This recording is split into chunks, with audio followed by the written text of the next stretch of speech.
Hello and welcome to Biblical Breadcrumbs. In this episode, we'll be in Matthew 27, verses 15 through 26. As we look at this paragraph, it's a little bit longer than some of the ones, especially the one we looked at last week, and yet it all fits together, and it's something good to consider all at once. As we look into Matthew 27, remember where we are at. We opened this chapter with Jesus being handed over to Pilate, the Roman governor. Now, the Jews had convicted Jesus of a crime of blasphemy against God. The Jews had convicted him, and so they were going to kill him. They were going to put him on trial, but they can't really convict him. They can't enact this justice. They don't have the right to enact their own form of justice against him, against criminals. They don't have that right. They are a conquered people, conquered by the Romans. The Romans reserve the right to dish out these punishments, and so in order to convict Jesus, they have to take him to a Roman and convince a Roman that Jesus has done evil and he should be condemned to die. We also looked at Judas, an overview of what he did, of how he kind of repented, of how he recognized he was wrong at least, but then took the wrong answer and took the easy way out instead of repenting and coming back to God. I don't know what that means for him, but it was not the right action that he took. But then Matthew turns the camera from Judas in verses 3 through 10, and he points it at Jesus again in verses 11 through 14. Jesus being accused before Pilate, the Jews are accusing him and speaking badly about him, and Jesus doesn't even dignify them with an answer, because nothing that he can say is going to exonerate him in the Jewish mind, and nothing he could say is going to condemn him in the Roman mind. And so Jesus just stands there and waits. And, well, I guess these Jews hate him, and so Pilate looks at the situation and says, I don't know what to do. I guess we get rid of Jesus, or we at least have to test him as a criminal. And so Pilate has a difficult decision to make, but maybe it'll be made easier by what's about to come. Let's start reading Matthew 27, starting in verse 15. Now at the festival, the governor's custom was to release to the crowd a prisoner they wanted. At that time, they had a notorious prisoner called Barabbas. And so when they had gathered together, Pilate said to them, "Who is it that you want me to release to you, Barabbas or Jesus, who is called Christ?" For he knew it was because of envy that they had handed him over. And while he was sitting on the judge's bench, his wife sent word to him, "Have nothing to do with that righteous man, for today I've suffered terribly in a dream because of him." But the chief priests and the elders, however, persuaded the crowds to ask for Barabbas and to execute Jesus. The governor asked them, "Which of the two do you want me to release for you?" "Barabbas," they answered. And Pilate asked them, "What should I do then with Jesus, who is called Christ?" They all answered, "Crucify him." Then he said, "Why? What has he done wrong?" But they kept shouting all the more, "Crucify him." When Pilate saw he was getting nowhere, but that a riot was starting instead, he took some water, washed his hands in front of the crowd, and said, "I am innocent of this man's blood. See to it yourselves." And the people answered, "His blood be on us and on our children." Then he released Barabbas to them, and after having Jesus flogged, handed him over to be crucified. In just a few short verses, we see a total condemnation of everyone in this story in different ways. Everyone is condemned somehow. The only innocent one, Jesus, the one who doesn't deserve any condemnation, he is condemned to death, whereas all the other ones get to live, but all of the other ones are complicit in evil, and the evil ones get to live while the righteous one is forced to die. It's horribly unfair.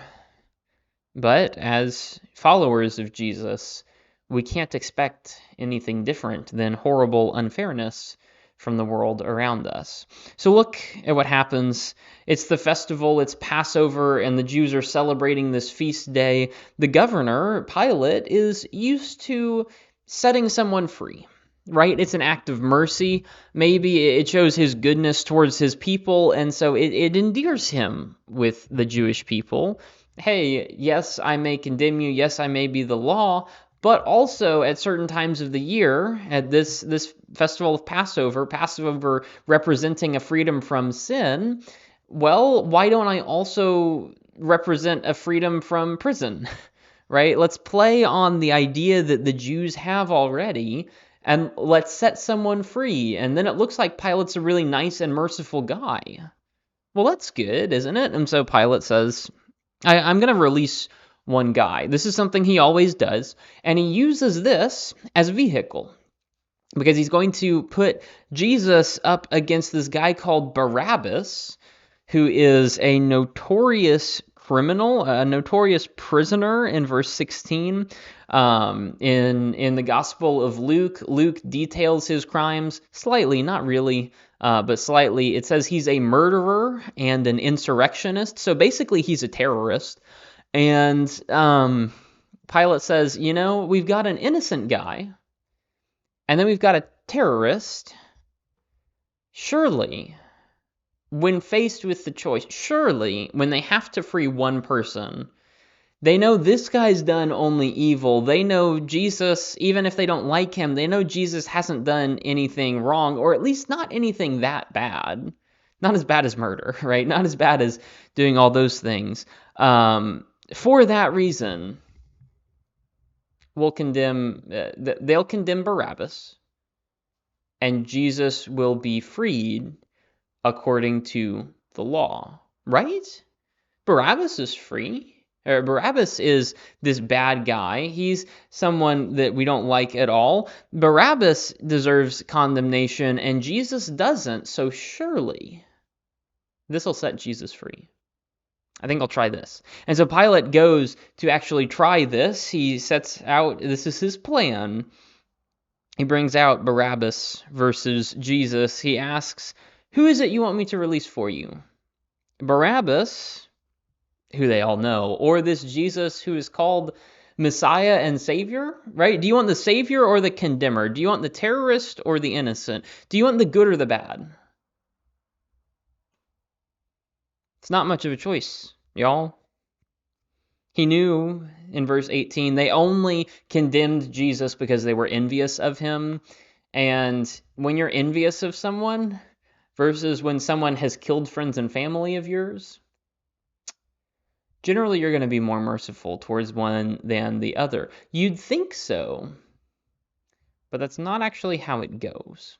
There's a brief aside here in verse 19. There's a brief note that Pilate's wife is sitting there. She sends Pilate a message. Pilate's sitting in the judgment seat, and his wife sends him a message and says, don't deal with Jesus. He's too big for you. There's too much going on here that you don't understand. I've had a dream. I've suffered terribly. I've seen something while I was asleep. Please leave him alone. I don't want you to face the consequences of dealing with this guy. But then it's all kind of brushed aside as the chief priests and elders take center stage again. I think verse 19 is very important because verses 16 and 20 kind of parallel each other. Verses 16 and 17 go with verse 20 that Pilate is convinced that the Jewish people will condemn Barabbas, and yet the Jews are convinced that they will condemn Jesus, and they convince others. They convince the Jewish leaders convince the regular Jewish people to condemn Barabbas, or to condemn Jesus. Sorry, they should be condemning Barabbas. But verse 19 is in the middle, and it's just kind of weird. As Pilate's wife says, be careful, you don't understand what's going on here. Don't be caught between these two. Don't be caught between God and Jesus. Don't be caught between Jesus and the Jewish leaders. Just leave them alone. Nothing good will come out of this. I wonder what Pilate thought as this situation continues to escalate. As the chief priests and elders, they're walking among the crowds in verse 20, and they're persuading everyone, convincing everyone that they really want this horrible murderer guy. They want him free and living with them. And they want Jesus the innocent, who has healed people and taught wise things and been godly the whole time. They want to kill that guy. They want to kill God and goodness and righteousness, and they want to free evil and wickedness and everything that's bad. That doesn't make much sense. And yet evil, it wants to do that. And so it will accomplish its goal.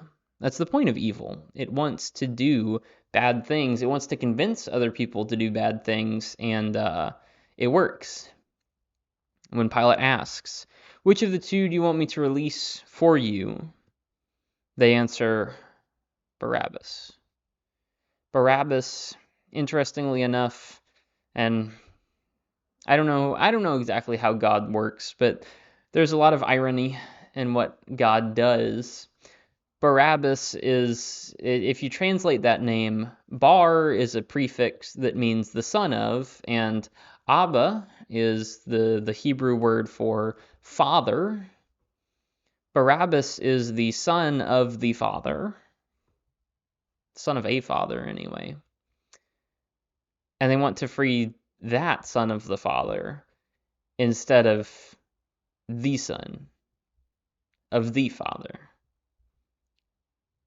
They'd rather save Barabbas, the evil son, than they would release Jesus, the righteous one. God uses that irony to full effect. Pilate calls for judgment on Jesus then. What do I do with him? What do you want me to do with this Jesus who is called the Christ? He's trying to remind them this is the Savior, this is the Messiah, this is the one you're looking for. What do I do with Jesus who is called Christ? And they say, you should crucify him. A fate reserved for the worst criminals, the treasonous ones, of which Barabbas is one, being an insurrectionist. That condemns you to a cross, and yet Barabbas is freed, and Jesus, who has done nothing, people are calling for his execution on a cross instead. Pilate asks them again, verse 23, what did he ever do to you? Basically, what did he ever do wrong? What did he do to you? How did he sin? How did he upset you so much? And there is no answer, because evil doesn't have an answer. In whatever realm, evil doesn't have an answer for why it wants to do what it wants to do. It just wants to do it. And so the people say, it doesn't matter what he did, we should kill him anyway. And Pilate sees in verse 24, he's getting nowhere. And so he says, I'm going to wash my hands, take some water, wash my hands in front of the crowd and say, I'm innocent. It's not my fault that you're doing what you're doing. This isn't my fault. And he hands Jesus over in verse 26. In verse 24, follow this. In verse 24, he washes his hands. He calls himself innocent. In verse 25, the people call for his blood, call for Jesus's blood on them, taking that responsibility. But then in verse 26, Pilate's the one who releases Barabbas. Pilate's the one who has Jesus flogged. Pilate's the one who handed him over. He wants to be innocent, but he's not innocent. The Jews ask for the responsibility because they want to defy God, and they want to destroy the righteous one, the holy one. They want to remove God from the earth so that they don't have to answer to him. They want to remove Jesus so that they don't have to listen to him. The Jews want the responsibility for the sin. Pilate doesn't want the responsibility for handing Jesus over. And yet, unfortunately, guilt doesn't work that way. You can't just wash your hands of the matter and hand it off to someone else to get out of it and to condemn someone else. No, even if you're just the watcher, if you watch and approve, if you enable this evil thing, you're doing the evil yourself. That's what they're doing. They're watching the evil. They're calling for it. Pilate is watching it. He sees he can't stop it. He sees he's getting a mob anyway, and he says, it's time to just shut this down. I tried to help this guy. I can't, and so I'll just let it go. But that's not true. No, he could have helped. He could have stood firm. He's the governor. He's the one in charge. He's the one who is able to condemn or justify Jesus. Either one. He's the judge. He gets to pick. And yet, he picks the wrong choice because he's scared of what the Jews are going to do. It's a hard situation. I'll give you that. It's a hard situation for him to make the right choice in.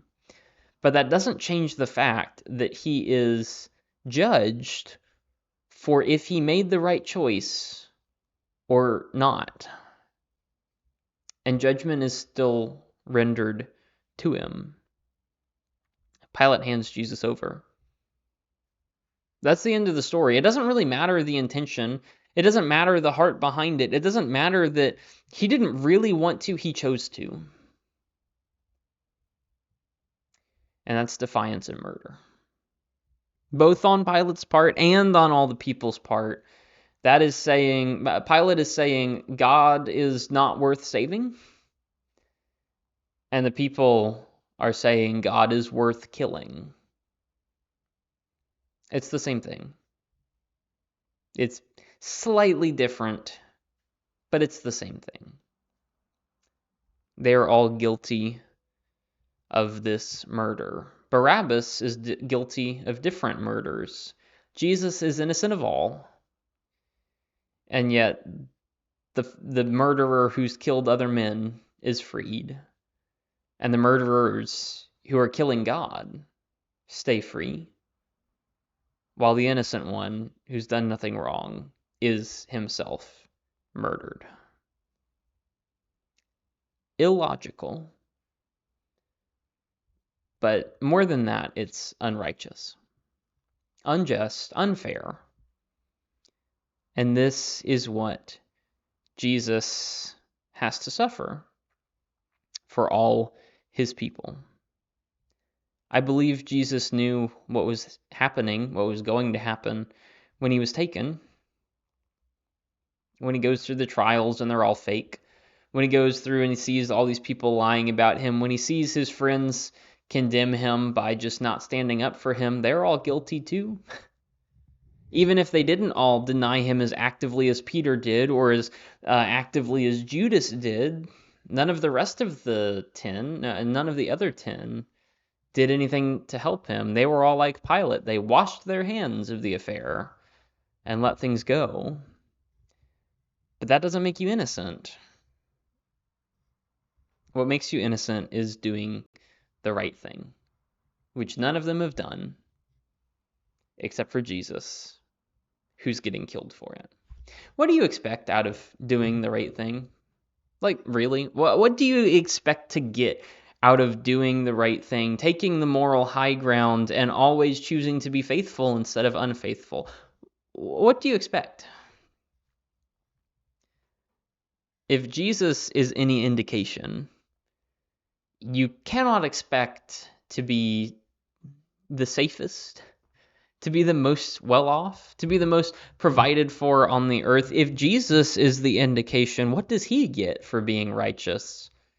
Well, everything bad. But it's worth it in the end. And that's why he does it.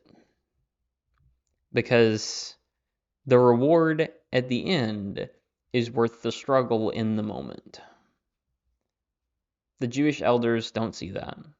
They execute Jesus. Pilate doesn't see that. He worries about his job. He worries about what Caesar will think. He worries about how he's going to control these Jewish people right in front of him, and so he kills God because he worried about what people would think. Don't be swayed by the little influences and the people who are urging you to do these little things on earth day after day. Don't give in to that. It's not worth it. Hold out for the reward that's coming after you live faithfully and do what God's asked you to. Pilate has condemned Jesus, and Jesus is handed over to be crucified. We'll pick up with that and look towards that direction next week as we continue in Matthew 27. Thanks for listening. I hope you enjoyed. I hope you benefited from it. I hope there's something there that's important. Many people look at Pilate and don't know whether he is righteous or not righteous. It's pretty clear he's not. It's a hard situation, and many of us face hard situations, but there's always a right and wrong. And we can always choose to be faithful or not. That's what makes someone righteous, not the difficulty of the situation they're in. So don't give up. Whatever's going on, don't give up. Fight through it with God, because it's worth it in the end, and He'll make it all right. Hope there's something in there that's helpful for you as you go throughout the week and you go towards the next one. God bless, and I'll see you on the next episode of Biblical Breadcrumbs.